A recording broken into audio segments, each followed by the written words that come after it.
Good afternoon. My name is Melissa Roy, and I am the college's Chief Diversity Officer. My gender pronouns are she and her. Today is International Pronouns Day. It began in 2018 and takes place on the third Wednesday of October each year. Rockland Community College is one of hundreds of colleges and universities, nonprofit organizations, and other groups that are celebrating today. As an institution, we endorse an International Pronouns Day, which seeks to make respecting, sharing, and educating about personal pronouns commonplace. Referring to people by the pronouns they determine for themselves is basic to human dignity. Being referred to by the wrong pronouns particularly affects transgender and gender nonconforming people. Together, we can transform society to celebrate people's multiple intersecting identities.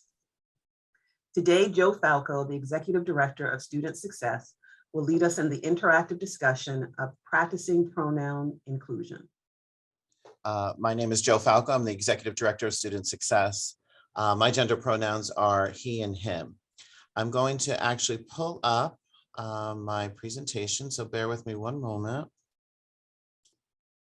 So as Melissa informed us, this is going to be an interactive discussion today. I have some short video clips that I'd like to share with you, an activity that we'll get to towards the end. And it's really just a chance for us to explore this space and really honor and respect pronoun inclusion. I'm going to ask that the first thing that you do to be engaging in this workshop is to rename yourselves if you haven't already, by sharing your pronouns next to your name on Zoom.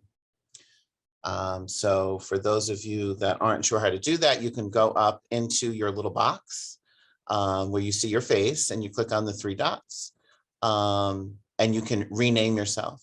So you can put your name and then your gender pronouns.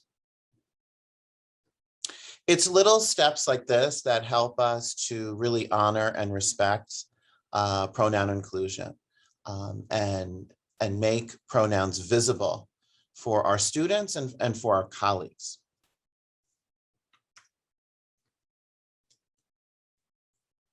So this is a brave space that we've created here today. The fact that you are all here, the fact that you have shown up, the fact that you're not sure what to expect has created this space as a brave space. So I've listed some guidelines that I'd like for you all to be mindful of, both for yourselves and for others. So some of this information may be new for you. It may be confusing for you. It may be challenging. And so I ask that you be patient with yourself, because just the fact that you showed up today is awesome. I'm so glad that you're here. I'm so glad that we're having this conversation. I'm so glad that we can move the needle at RCC on inclusion. And so be patient with yourself and forgive yourself. If you make a mistake, if you misgender, if you ask a question that someone already knows the answer to, it's okay. That's why we're in this space. I want you to be patient with others and enjoy the process. You may have already heard some of this information before and already are utilizing this information, and someone else may just be starting out. So I ask that you have patience with them and enjoy the process as we go through this together. If you ever misgender an individual, ask for forgiveness, right? We're human. We're going to make mistakes, and that's how we're going to learn. You never want to blame the other person when you misgender them. Meaning you don't want to say something like, well, if you just looked a certain way, or if you spoke a certain way, or if, you did this or you did that, I wouldn't have made the mistake, right? So you don't want to blame the other person when you misgender them. It's owning it and asking for forgiveness. I ask you all to find comfort in your discomfort today as we go through this, and even beyond today, because hopefully you will take some of these tools and some of the ideas that we discussed today and bring them to your offices, bring them to your classrooms, bring them to the campus, and even in your personal life. This is a no judgment zone. We're not Planet Fitness, but we are no judgments. We want to be able to maintain this sense of safety and this sense of bravery. So there's no judgments towards ourselves or others. Some of this information may be overwhelming. It may be triggering for some. And so I ask that you pause when needed, practice your own self-care. It's really important. If you need to turn your camera off, if you need to disconnect, please do so. No questions asked, no judgments. Step forward and step back is something that I like to use when I do workshops. Step forward if you're one of those attendees that's kind of behind the scenes and maybe not participating as much or engaging as much, take that risk and step forward. If you find that you're doing a lot of the talking and you maybe even dominating the conversation, maybe take a step back to allow others to share their thoughts and their ideas.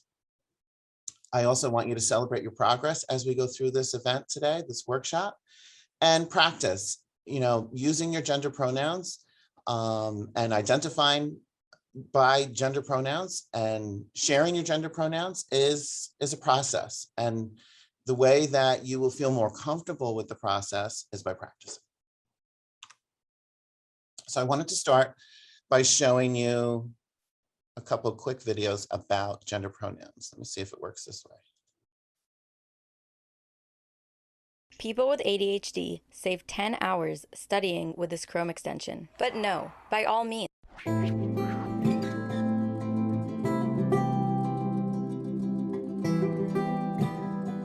I go by she, her, and hers pronouns. That's just how it's been for me. My pronoun is he, and I present as a he. Some trans people might look like me and present as a she. Recently, I've come across they, and I like they. So you can refer to me either as she or they. I like to be referred to as many things. It's really about what sort of feels good to our ears when we hear it. Pronouns are important because they indicate a degree of respect. Who doesn't want to be respected? For a long time, a lot of people have felt like that they don't fit into the mold of primarily he or primarily she, or maybe they feel they're a blend of both and that there's not really a word for that. I found out about gender non-specific pronouns ze and here, and I thought that was funny. That makes people trip up, because really, technically, I'm not a she. I'm not a he either. There are some situations where we really put way too much stock into whether or not somebody is a man or a woman. There's a lot of situations that we just don't need to necessarily have gendered language. If you're unsure about somebody's pronoun, pull them aside and ask, hey, what are your pronouns? It's not even preferred pronoun because it is their pronoun. So some people go by he, some people go by she, some people actually use the pronoun they. You can avoid mistakes by just saying them, theirs, they. Their gender is still valid regardless of whether or not you understand it.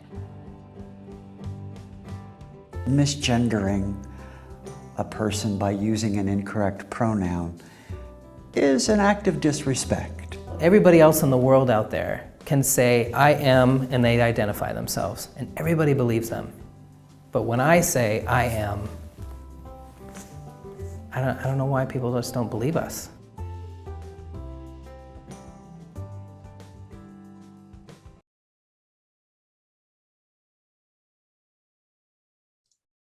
I want to stop sharing just for a moment. So I'm curious what your reaction is to that little clip that we just saw. What stood out to you? What are you thinking?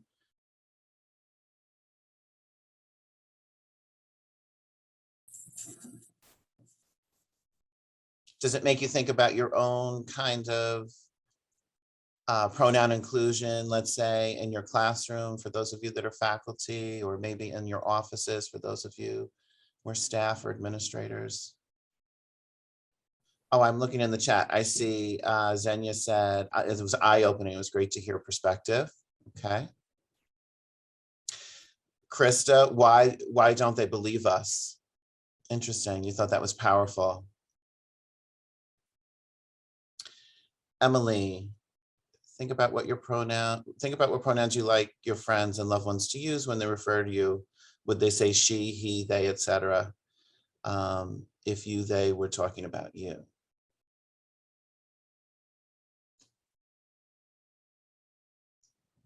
Okay, so we're helping each other out in the chat. I love that. We're showing support to each other. Thank you.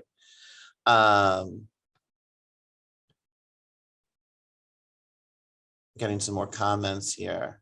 Melanie says that understanding that it's a sign of respect of people's lives and feelings. Absolutely, respect is huge. And that it's good to know why other people feel that this is a big deal, that it's important.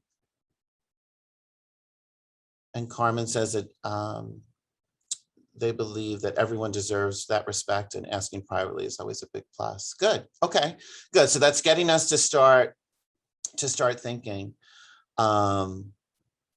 Yes, and admitting the mistake when you misgender. I like that too, Katie. I just found out about they. It's awesome.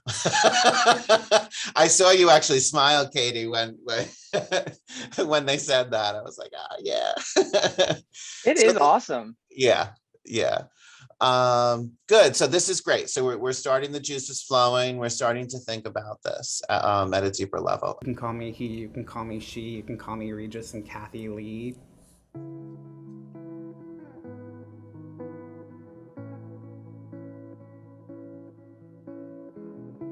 Simple. Pronouns are not hard, but people's understanding of them apparently is. Simple. Simple. You know, I just feel like I'm not stabbing myself in the leg every 7 days with testosterone for them to call me she. Respect.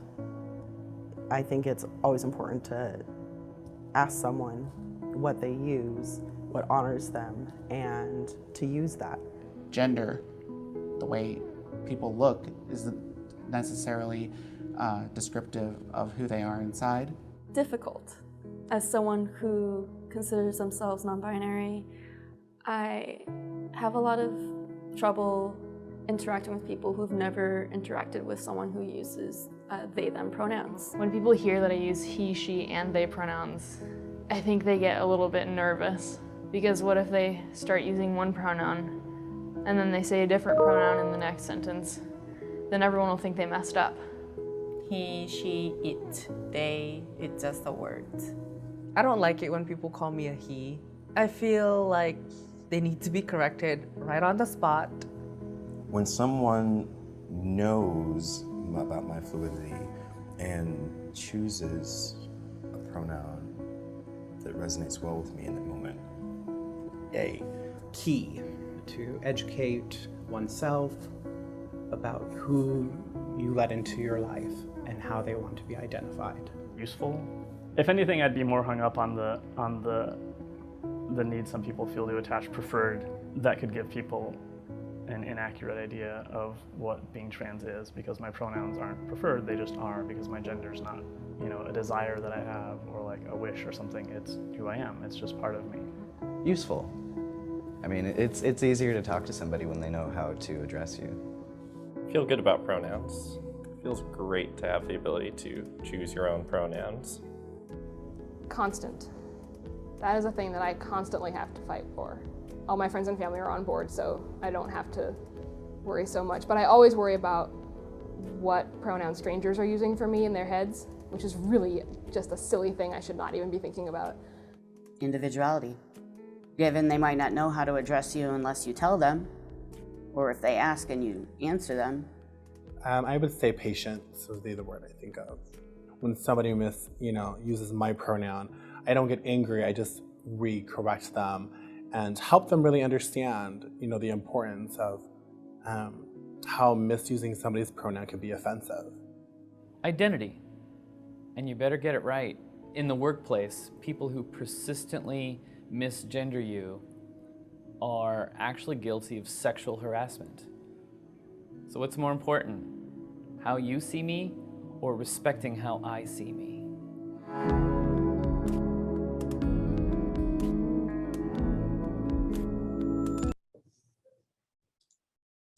I'm curious what you think about the word preferred.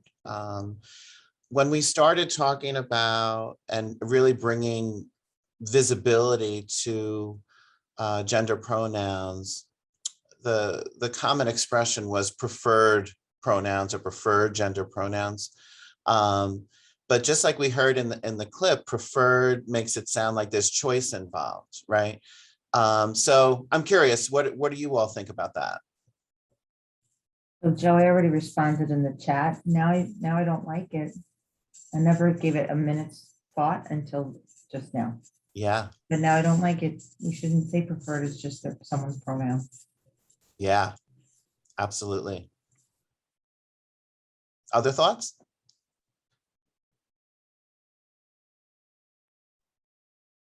I think that when you don't take that moment to ask, you take that person for granted. And I don't think anybody should ever take anyone for granted.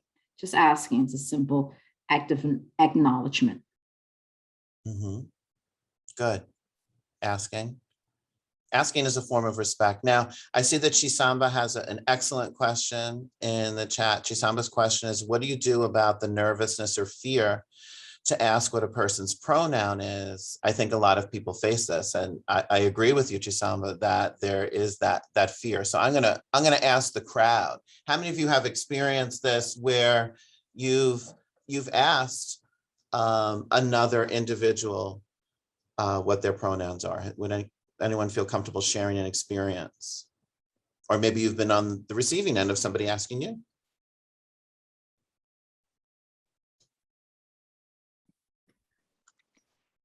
I guess whenever I'm asked, I always feel much more comfortable automatically, because I know that people then are wanting to respect what my answer is. That's my assumption anyway, that you're asking because you want to know out of respect, which means that I automatically feel more comfortable in the situation. And one of the things I've taken to doing recently is when I'm introducing people, I make sure I know their pronouns. And so if I'm introducing, a friend to a room of new people that they don't know, I'll just say their name and their pronouns, and that way everyone's on the same page. And also trying to normalize that practice, because I think it's really helpful. Thank you, Katie. Emily, I saw that you wanted to speak. Hi, Emily. Hi. Well, actually, and I'm happy that Katie gave that example of normalizing it, because I think this conversation points out why we need to normalize asking everybody, because it doesn't quite work well if you only spot out someone who appears to be gender nonconforming and then you ask them their pronouns. That's when things become an issue. So if we work on asking everybody, then we're not singling anybody out and making it an icky practice, Right. We definitely want to avoid the singling out. Absolutely. Thank you, Emily. Bart, I see your hand is up. Hello. Hi. Yeah, one of the I was in a workshop similar to this a few years ago, and the person doing the presentation said just putting your pronouns in your email signature allowed somebody else to introduce the topic. Like, you've already introduced the topic then, so then anybody who's contacting you can give you their pronouns and know that they're comfortable. So for me, the approach I have tended to take is simply providing mine rather than asking for theirs. I don't know if that's 100% correct, but in some circumstances, I'll just provide mine, and hopefully that opens a door. But yeah, I've steered away from asking somebody specifically, because I don't want to target anybody in that way. So I don't know. Yeah, Bart, that's actually something we're going to look at in a couple of slides from now, different ways that we can open up that space. And that exactly is a great suggestion of having your pronouns either in your Zoom nameplace or in your email, in your signature. And I'm actually going to be asking others how they've actually they practice pronoun inclusion in a few slides, but definitely those are great suggestions. Melanie, I see your hands up. Okay, so this is just a story, but it kind of shows how far people have come, right? Okay. So when my daughter's soccer team, my daughter plays at Oberlin, all the girls at the parents' kind of night where everybody got to know each other, all the girls, every single one, when they stood up, they said their name, where they were from, what position they played, and then all of them said what their pronouns were. None of them said preferred. It was very Awesome. interesting. They included it right up front with the conversation, and some were she, her, some were she, they, but everybody came out with this information almost immediately. And it was really just kind of nice to see everybody embraced it, right? The whole team did it unified to show that they all supported each other.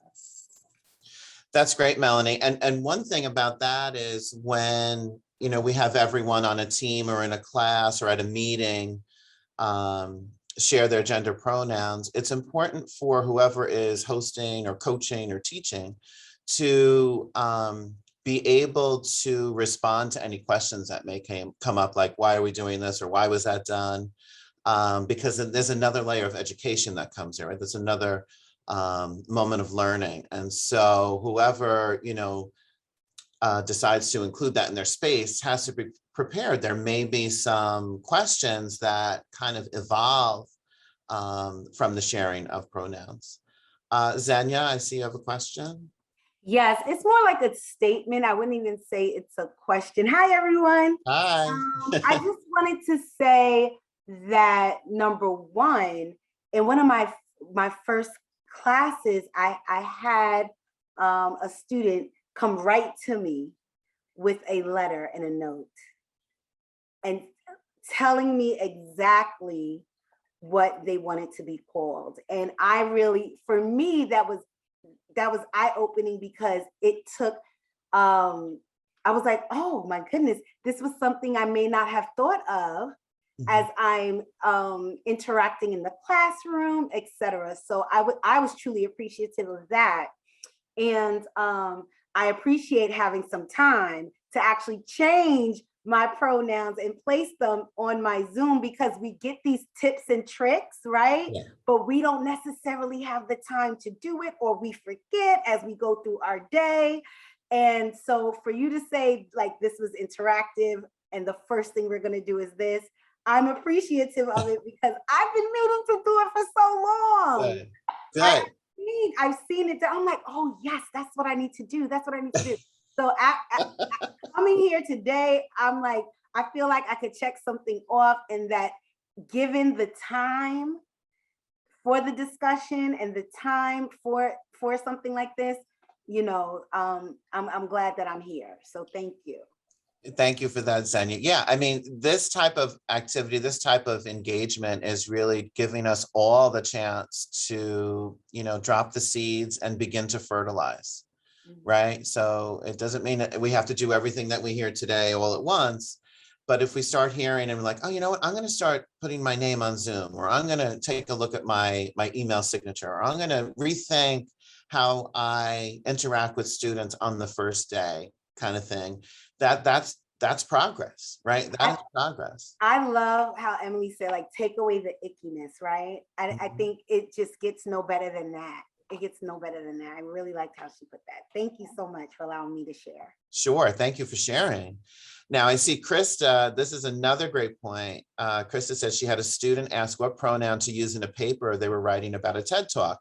They didn't want to assume what the speaker's pronouns were based solely on how the speaker presented. That's, first of all, I love that student, because that student is definitely thinking with an open mind and wanting to be inclusive, and that's awesome.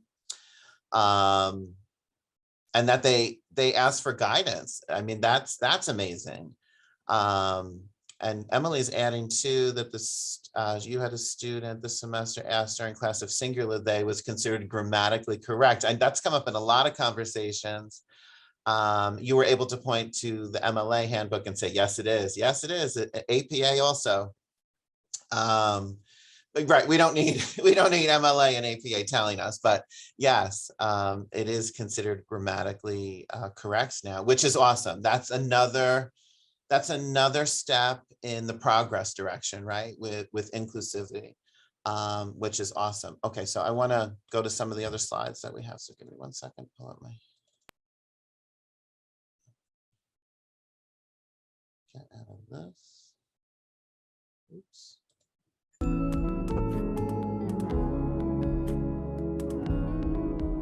Let's go back here. Okay. Okay, so now it's time for a Zoom poll, Danny. Danny told me to cue her in. So, all right. So I'm going to ask that you fill out the Zoom poll. How often do you practice pronoun inclusion in your classroom or office? Either always, when I remember, on the first day, during the first interaction, or one and done, or never. These or those who responded do practice pronoun inclusion when they remember or always. And another 12% on the first day or within the first interaction. So, you know, this is, we've kind of talked about this already, but, you know, I think what this, and I hope that this workshop is going to help you all kind of think of different ways that you can practice pronoun inclusion. So that was really like almost like a pretest, like where are you at now? And maybe how things might be different as we move forward, or as you move forward, interacting with your students and colleagues. Okay, so this is just a little bit of information about, you know, why gender pronouns are important, or why International Pronouns Day is important. So one of the main key features here is respect, right? So again, it's not us identifying others, it's referring to people by the pronouns that they determine. We don't determine. Nobody has the right to determine someone else's pronouns for them, right? So referring to people by the pronouns they determine for themselves is human dignity and respect. Being referred to by the wrong pronouns particularly affects trans and gender nonconforming people. Gender pronouns are part of equal rights. Everyone has the right to be addressed by the name and pronouns that correspond to their gender identity, including the use of non-binary and neutral pronouns such as they and them. And so just to backtrack to Krista's comment with the student, that would be a great response for that student. In order to be neutral, you can, the student could elect to use they and them instead of he or he, him, or she, her, hers, for someone on a TED Talk that you don't want to just make assumptions about. Mental health and wellness. Referring to people in the ways they wish to be referred to can have positive health and wellness outcomes. Just think about, you know, if somebody calls you something that you don't agree with, how does that make you feel, right? If you don't identify with that and somebody labels you in some way, it will affect your mental health and wellness. So same thing with gender pronouns. Anti-harassment. So trans and gender non-conforming people are sometimes harassed and treated with hostility. This is often demonstrated by intentional or repeated use of the wrong pronoun. So some people are malicious and will misgender folks on purpose. And so practicing pronoun inclusion allows us to have more of an anti-harassment stance. We look at dignity and humanity. Anti-trans violence disproportionately affects trans women and femmes of color. Using the right pronouns is a critical step in acknowledging the humanity of trans and gender nonconforming people. And then there's also the intersectionality piece, which we could do a whole nother workshop on, but intersecting forms of oppression deeply impact trans communities. So together we can transform society to acknowledge and celebrate people's multiple intersecting identities. This is a little blurry, but we're not going to really read it per se. It really just kind of gives us a little bit of a background. This comes from the University of Connecticut's Rainbow Center. So UConn, I don't know if anybody has a connection to UConn. But basically what we're learning here is that gender identity is an internal understanding of our gender based on what we understand about gender from our culture. So examples, and this is all under number 1, examples of gender identity would be man, woman, non-binary, transgender, agender, demigender, genderqueer, or pangender. And that's just a handful of gender identities. That is not an exhaustive list. Number 2, gender expression is how we present ourselves to the outside world through clothing, hairstyles, voice, mannerisms, and more. Often how we present is related to our gender identity, but not always. Examples of gender expression would be masculine, feminine, androgynous. And number 3 talks about biological sex. That's a medical determination based on primary and secondary sex characteristics, hormones, and chromosomes. Often this is assigned at birth, and examples here would be female, intersex, or male. Each of these is also different than sexual orientation, right? So there's sexual orientation, there's gender identity, there's gender expression, there's biological sex. Again, this could be a whole nother workshop within itself. I'm just trying to give you lay a little bit of the ground to kind of help understand some of the terminology that you may hear. In reality, these components of identity are independent of one another. Therefore, even if you know any one of these things about a person, you do not necessarily know the others. The same is true for pronouns, right? So you may know someone's gender expression, but just because you think you know their gender expression doesn't mean that you can automatically identify their biological sex, their sexual orientation, and or their gender identity. And they give some examples here, but we'll skip that for now. And that last paragraph talks about not making assumptions, which is something that we've been talking about. Pronouns are words that are used in place of nouns. So if you say, that's Eric, he is nice, the word he is the pronoun, right? Did I get that right, Katie and Krista? It's English, right? Which is being used in place of Eric. So there are many pronouns that exist in the world, and you are the only person who can decide which are the right pronouns to be used for you. That was that message that we gave before, that nobody has the right to assign gender pronouns to someone else, right? It's our individual right and our individual identity, right? So people won't be doing that to us. And asking others for their gender pronouns is a sign of actual respect. So you can also use gender neutral language. So instead of saying freshman, you could say first year student. Instead of saying policeman, you could say police officer. Mankind, you can say humankind. One that I think of that happens a lot, and I think it has a lot to do, for many of us, it has to do just with kind of the society in which we grew up. We hear a lot of, okay, guys, how you guys doing today, right? Guys is a very common one. And I know I have colleagues who say it, I've said it, and I know that 99.9% chance that they're not trying to be malicious or trying to be disrespectful. It's just something that kind of rolls off the tongue, right? So it's one of those learning experiences where we can kind of dial that back and include say something like folks, right? Does anybody have other words that you like to use instead of guys? Has anyone thought of that or is cognizant of that?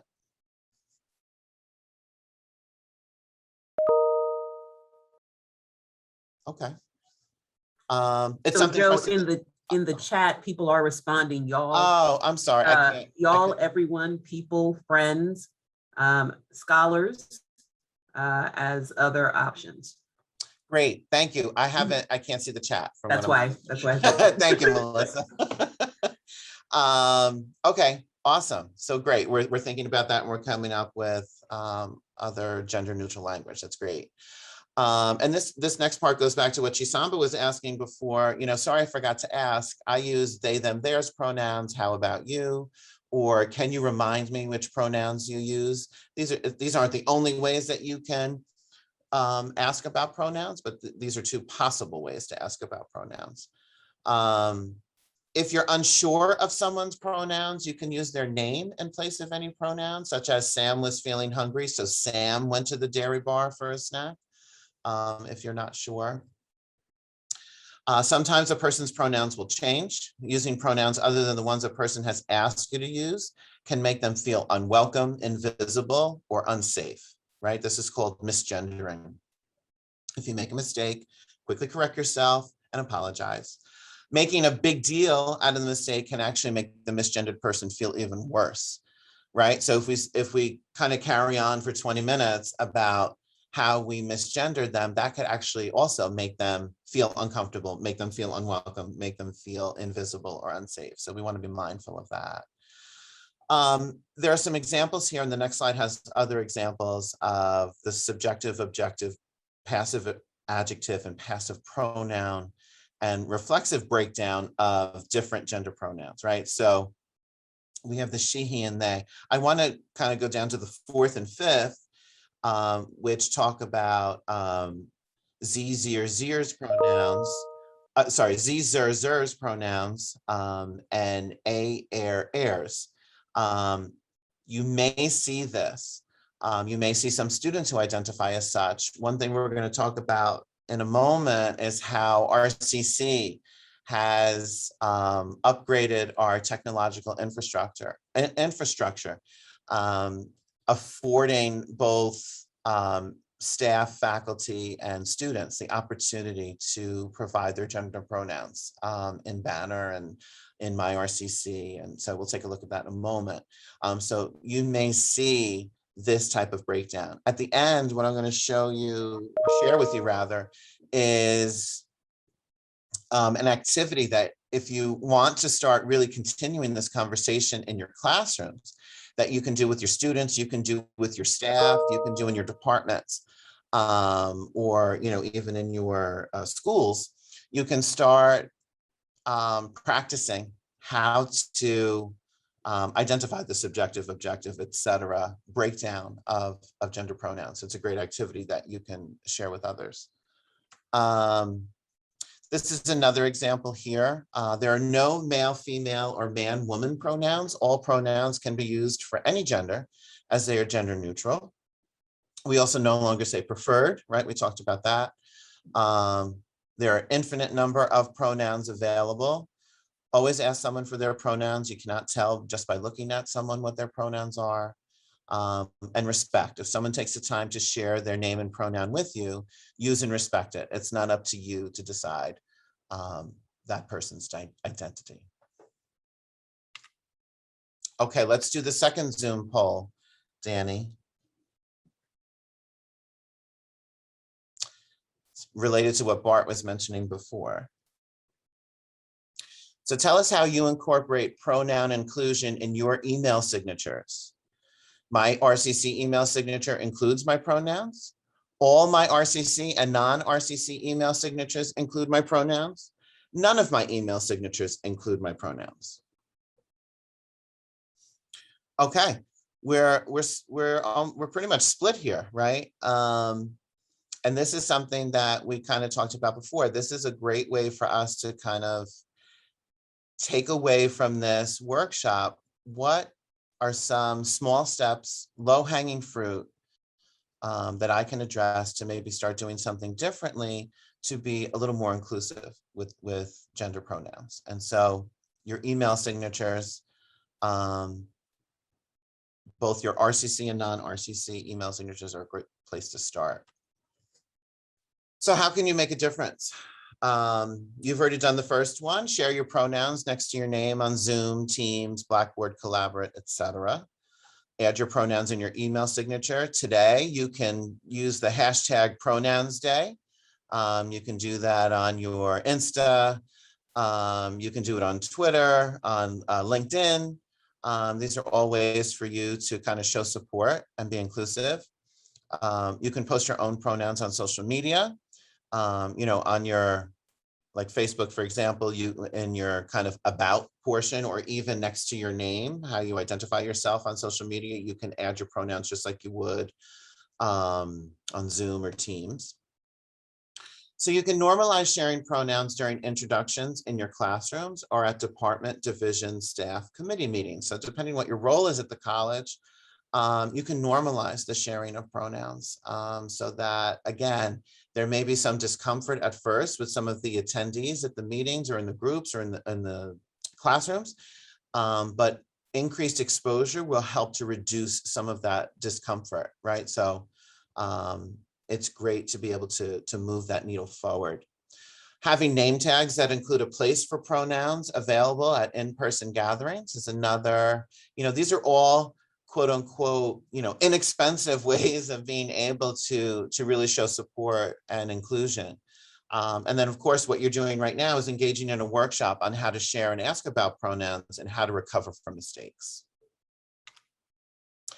So at RCC, prior to the start of our fall 2021 classes, the preferred first name rolled out on RCC email, self-service banner student profile, which is viewable by the student, advisors, and staff.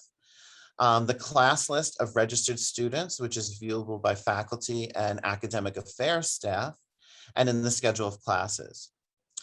So preferred first name and pronouns were also added to Blackboard, which are viewable to faculty and students. For example, for me, it would be Joe Falco, he, him, his.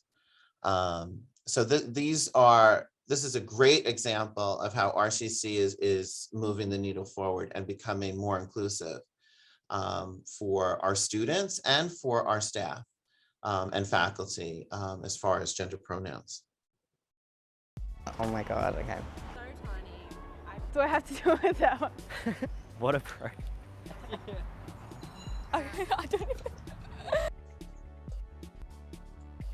Pronouns are basically words used to refer to a person rather than their name. They, she, and he are all examples of common pronouns. He and she are gendered pronouns. She's typically used by people who identify as female, and he's typically used by people who identify as male. However, he or she pronouns are sometimes used by people who don't identify as strictly male or female.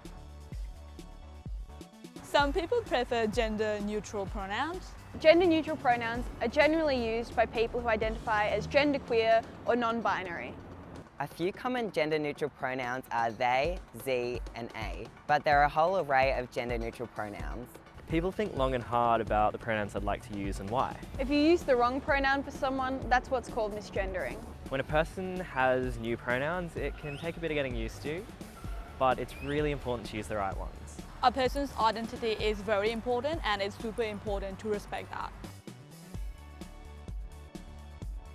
So when people use the wrong pronouns for me, I find that I've gone through all this effort to kind of come out and be myself, and it's kind of just thrown back in my face. Coming out for me was mainly awkward with a lot of people that used to know me. People didn't understand. I think there is a lot of misunderstanding. When people get my pronouns right, it makes me feel like I'm, like being myself, and people are responding to that and are just like respecting me as a person. When people get my pronouns right, I feel respected by them, and I end up feeling a lot more comfortable around them. Sometimes if you identify someone with a different pronoun that they don't identify as, you can potentially actually upset them, and I don't think you should be upsetting someone in this process, and that's why I think it's very important to know what someone identified themselves as and respect it. It's not about like you're a terrible person if you mess up, or you're a terrible person if you take time to adjust. You're totally not. But it's more about making that extra effort for someone that you do care about, or just kind of being a bit considerate that everyone has different needs, and it's just a really cool thing to do for a person. And I think it's easy to not quite get that, or just see it as, there's a person who's mad at you, and outwardly they might be a little bit upset, but inwardly what they're feeling that's motivating that reaction is so much more an understanding that they're not hating on you, it's just that they really are probably a bit fed up and a bit hurt. It's not always easy to come out and tell people that you're trans. Never assume someone's pronouns, just ask if you're not sure. Using the correct pronouns is a pretty big deal, and it's a really awesome thing to do. Genitals don't equal gender. This is probably the biggest mistake people make. It's a pretty easy assumption to make, but genitals and body don't actually reflect anything about a person's gender at all. Above all else, don't try and argue with this person, whether you personally agree or not. A person who's asking you to use those pronouns likely has put a lot of thought into it and trusts you.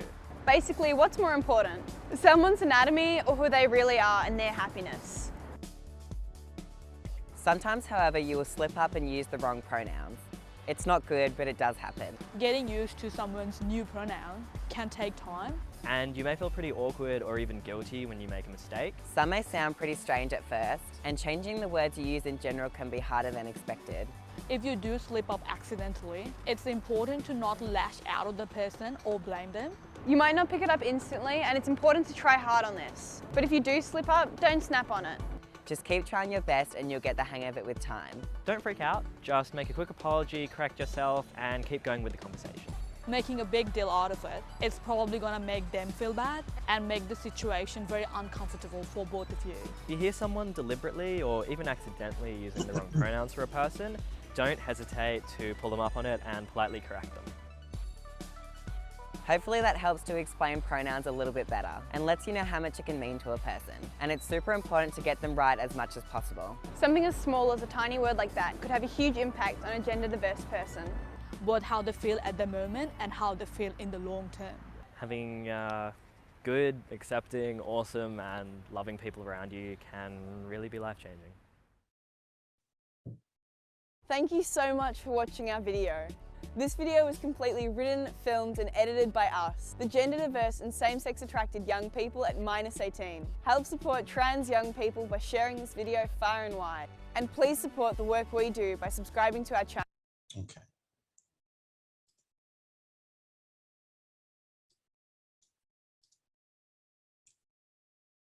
All right, I'm going to actually skip the other video. This is my last slide here. I want to make sure we get to this because I'm mindful of the time. So I'm going to share the activity in the chat, the link for the activity that you can look at on your own and decide if you'd like to share with your department or your classes or even just with yourself to kind of practice.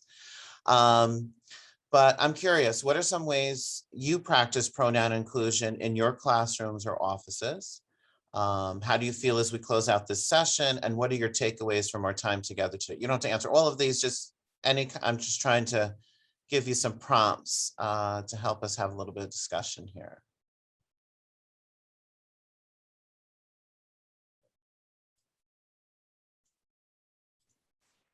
Joe, just real quick, Bart asked a great question in the chat and about other languages. I just pulled up the chat. Give me a second. Joe, how does this work in other languages for international students, immigrant students? Are there any other linguistic aspects to be aware of? So this is International Pronouns Day. So pronouns are something that is relevant in all cultures, in all countries, for all students. Linguistically speaking, that's not my area of expertise, but I would venture to guess asking students about their pronouns is still a sign of respect, right? I don't know what that translates into as far as what particular pronouns they may use. This is a very good question. And maybe I wish some of our colleagues, maybe in some of the modern languages, were available to kind of have that conversation with us. But yeah, I'm curious about that too. I heard the Australian accents, and I started thinking, we're a Hispanic serving institution. We've got a substantial immigrant population. We've also got a substantial Haitian population. So I just started thinking, like, we have these Romance languages that are heavily gendered across the entire structure. And, Katie mentioned that. So I was just curious how that's playing out generally. If there's something we need to be paying attention to be inclusive as a Hispanic serving institution and to the populations that we've got in the area that have other language bases to start with. So throwing that out there so we can figure it out down the road. More to explore. Thank you, Bart. So I want you to get bored, Joe. I do often see people include she, her, ella, for example, in their for their pronouns to denote that they are bilingual and that this is a way that they can be identified. One of the things that you'll note on the International Pronouns Day website is that they did say that in the first year, they had endorsers or people who indicated that they were in support of International Pronouns Day, celebrating in 25 countries. They also noted that most of the people who are involved on their board are from the United States, and they really did put out a request to folks from other countries to provide information on what is standard there. So I think that's a resource that we can continue to use. They have asked folks to join in by providing additional information, and I make a practice of just checking back on their website on a regular basis. Thank you, Melissa. I'm just looking at some of the comments in the chat. Melanie says she always asks her students what they would prefer to be called on the first day when she takes attendance, and then will make notes for herself. Kathy Carroll has students complete an information form and she asked for pronouns. Emily said that today's discussion has made her realize that she needs to revisit the conversation about adding pronouns on banner with her students, since many of them don't check emails and announcements, they may not have seen the instructions that were sent out. Yeah.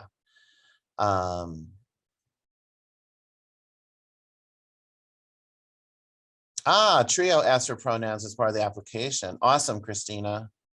That's great. Let me go back to here. Actually, I'll put it in the chat, but hopefully we can, oops, you know what? I have to stop sharing to copy and paste. Give me, Melanie's gonna change her email signature. Good. I just want to pull up this activity if I could get out of, there we go.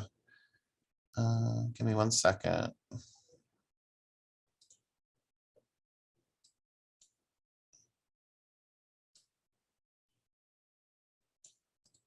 So I'm going to put the link in the chat.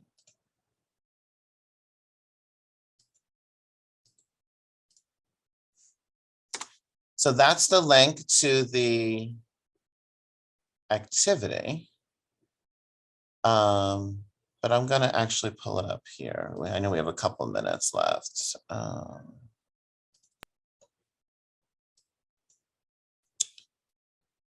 It's one of my tabs. Give me a second.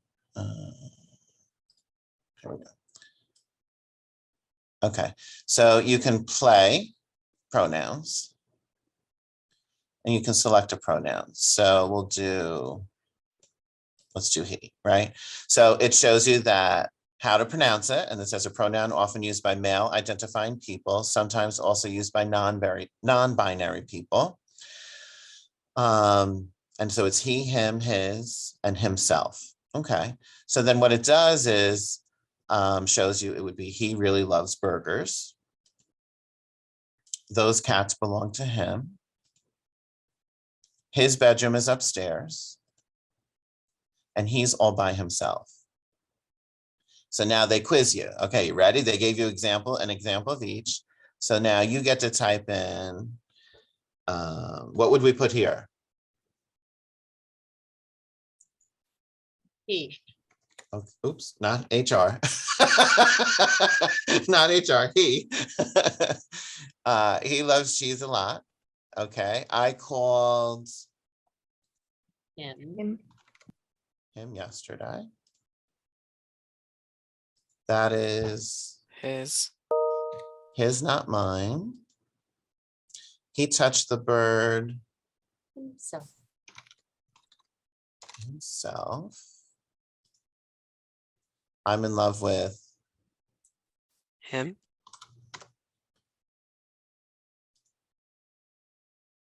blank will take over the world. He. He loves Him. no. Oh, reflexive. I'm sorry, himself. But see, that's good. We got to see what happens when you get it incorrect. The world doesn't end. You just get to try again, right? So he loves himself.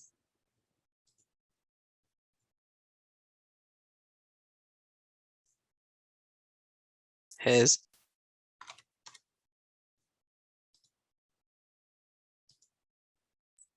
He.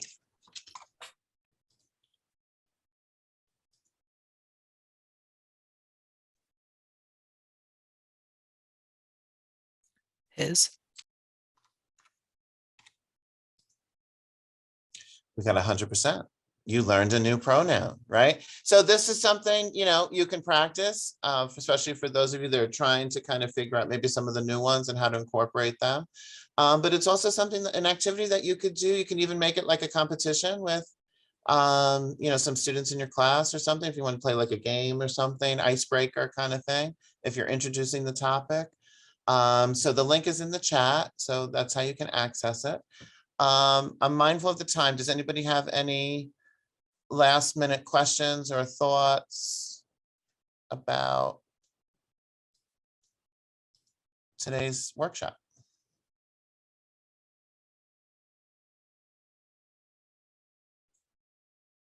Okay, I think Melissa wants to tie it up, right? You want to Right, wrap so it up? not hearing any additional questions. Thanks so much, Joe, for sharing all this information with us.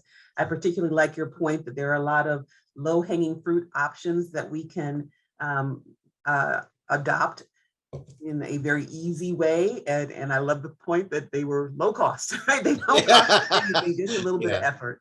And the point that one of the students made in the last video that we saw about just making a little extra effort really is appreciated by all people in all things, but in this case, by this group of our students and as well. So thank you everyone for joining with us today to learn a little more. I hope you found something that you can start to use sooner rather than later. Thanks to Strategic Marketing for, as always, providing a fantastic Zoom experience for us. We do have an event coming up next week that I wanted to mention. Dr. Rivera is from CUNY, and he's going to join us to talk about understanding implicit bias and microaggressions in everyday life. It promises to be a good conversation, and I hope you will join us. So thanks again. Have a great day.